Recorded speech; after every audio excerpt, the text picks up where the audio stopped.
दोस्त होना भी जरूरी है। यार राहुल, कैसे हो? चलो कहीं घूमने चलते हैं। हाँ ठीक है।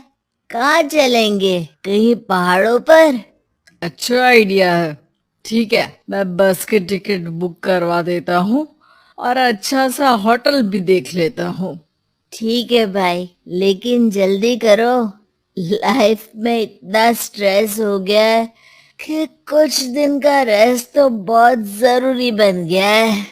राज का शाम को फोन आता है राहुल के पास।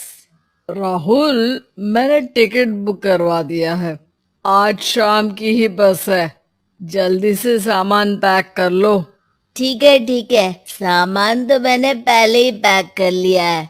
अब तो बस शाम का इंतजार है, जब हम बस पकड़ेंगे और निकल पड़ेंगे धर्मशाला की ओर। शाम को दोनों दोस्त बस स्टॉप पर मिलते हैं और फिर वहां से निकल पड़ते हैं शिमला की ओर। सुबह होते होते ये दोनों दोस्त शिमला पहुंच गए, जहां ये होटल पहुंचे और वहां से निकल पड़े पहाड़ों पर घूमने। राज, यहाँ पहाड़ों पर कितना सुकून है ना। दूर दूर तक सिर्फ और सिर्फ पहाड़ ही है, और घूमने आए लोग भी यहाँ कितनी मस्ती कर रहे हैं। हाँ भाई, ये तो है। चलो कुछ खा ले। दोनों एक रेस्टोरेंट पे पहुंच गए। वहां इनकी रेस्टोरेंट चलाने वाले लड़के से दोस्ती हो गई, जिसका नाम जितेंद्र था। जितेंद्र, तुम यहाँ कब से हो और रेस्टोरेंट खोलने का प्लान कैसे बनाया? अरे भाइयों, मैं तो यहीं का हूँ। बस बाहर कुछ साल के लिए गया था नौकरी करने, और फिर लौट आया और अपने यहाँ ही रेस्टोरेंट खोल लिया। पिछले 6 साल से यहीं पर हूँ। अरे लेकिन जितेंद्र, एक बात तो बताओ, रेस्टोरेंट ही क्यों? कुछ और काम क्यों नहीं? और भैया, अपना तो ये मानना है कि आदमी दुनिया में कहीं भी हो, लेकिन उसे भूख तो लगेगी ही, और इसके लिए उसे खाना तो चाहिए ही। यानी ये धंधा कभी मंदा नहीं पड़ता, इसलिए ये काम शुरू किया था। लेकिन इस काम में क्या मुनाफा भी होता है, या फिर बस ऐसे ही काम चल रहा है शौकियाना तौर पर? और अरे क्यों नहीं भैया, काम तो हो ही रहा है, और मुनाफा नहीं होता तो ये 10 लोगों का स्टाफ कैसे रख लेता। वैसे आप भी क्यों नहीं इस बिजनेस में हाथ आजमाते हो? हाँ, आइडिया तो अच्छा है, लेकिन हम लोग तो सिर्फ यहाँ घूमने आए हैं और हमारे पास इतने पैसे भी नहीं है। अरे पैसों की चिंता क्यों करते हो? सिर्फ 5 लाख रुपए लगाकर भी आप काम शुरू कर सकते हो। अच्छा, वो कैसे? अरे, आप रेस्टोरेंट में मेरे पार्टनर बन जाइए। जो मुनाफा होगा वो आधा आधा बांट लेंगे। राज को ये सुनकर अच्छा तो लगा, लेकिन राहुल को इस ऑफर में कुछ दिक्कत लगी। उसने कोने में ले जाकर राज को समझाना शुरू किया। अरे राज, पागल मत बन। हम सिर्फ यहाँ घूमने आए हैं। ये ऑफर के चक्कर में क्यों पड़ रहे हो?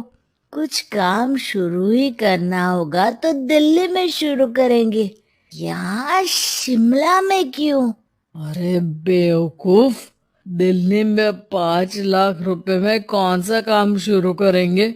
यहाँ शिमला में इतने कम पैसों में काम शुरू कर लेंगे और 1 साल में मुनाफा लेकर वापस भी चले जाएंगे।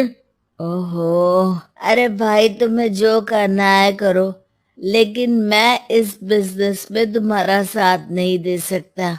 याद रखो, हम यहाँ सिर्फ घूमने आए हैं, कोई बिजनेस करने नहीं। और इस जितेंद्र पर वैसे भी मुझे ज्यादा भरोसा नहीं हो रहा है। अरे तुम्हारी यही तो दिक्कत है, तुम्हें किसी पर भी भरोसा नहीं होता, लेकिन मुझे तो है। मुझे पता है कि इतने कम पैसों में मुझे जितेंद्र अपना बिजनेस पार्टनर बना रहा है। अरे लेकिन क्या गारंटी है कि पैसे लेने के बाद जितेंद्र तुम्हें बेवकूफ नहीं बनाएगा। अरे मुझे तो है, मैं कुछ नहीं जानता। मुझे सिर्फ ये पता है कि जितेंद्र मेरे बारे में ज्यादा ना जानते हुए भी मुझ पर कितना भरोसा कर रहा है। मुझे तो लग रहा है कि इसके पीछे उसकी मंशा ठीक नहीं है। बाकी तुम्हें जो ठीक लगे वो करो। मैं तो आज शाम की ही बस से वापस जा रहा हूँ। ठीक है, तुम चले जाओ, लेकिन याद रखना कि आज के बाद मुझसे कभी बात करने की कोशिश मत करना। राहुल गुस्से में वहां से चला जाता है। दूसरी ओर राज और जितेंद्र साथ में मिलकर काम करने लगे। राज ने अपने घर से 5 लाख रुपए ये कहकर लिए कि जल्द ही वो 2 गुने पैसे कमाकर 6 महीनों में लौटा देगा। कुछ दिनों बाद, भाई जितेंद्र, तुमने 5 लाख रुपए तो ले लिया है, लेकिन काम में बहुत तेजी नहीं दिख रही है। अरे भाई, काम में थोड़ा समय लगता है, चिंता मत करो यार। हाँ वो तो ठीक है, लेकिन मेरे पैसों का तो कुछ हिसाब दो।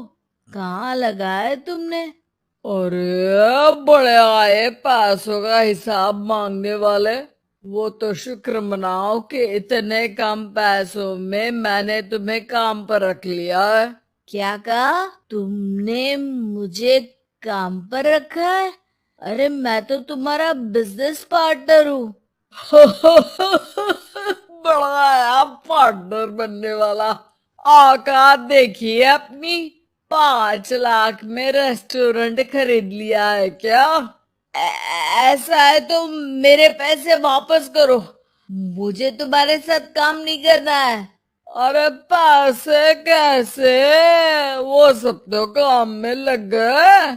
अब तुम्हें वापस जाना है तो चले जाओ, कोई पैसे नहीं मिलने वाले। राज को अपने साथ होने वाले धोखे का एहसास हो चुका था, लेकिन तब तक देर हो चुकी थी। उसे अपने दोस्त राहुल की याद सताने लगी, जिसने पहले ही आगाह कर दिया था कि इस बिजनेस में धोखा है। लेकिन अब तो देर हो चुकी थी। राज को अब कोई रास्ता नहीं सूझ रहा था। जितेंद्र भाई, मेरे पैसे वापस कर दो ताकि मैं लौट जाऊं। मुझे अब तुम्हारे साथ कोई काम नहीं करना भाई।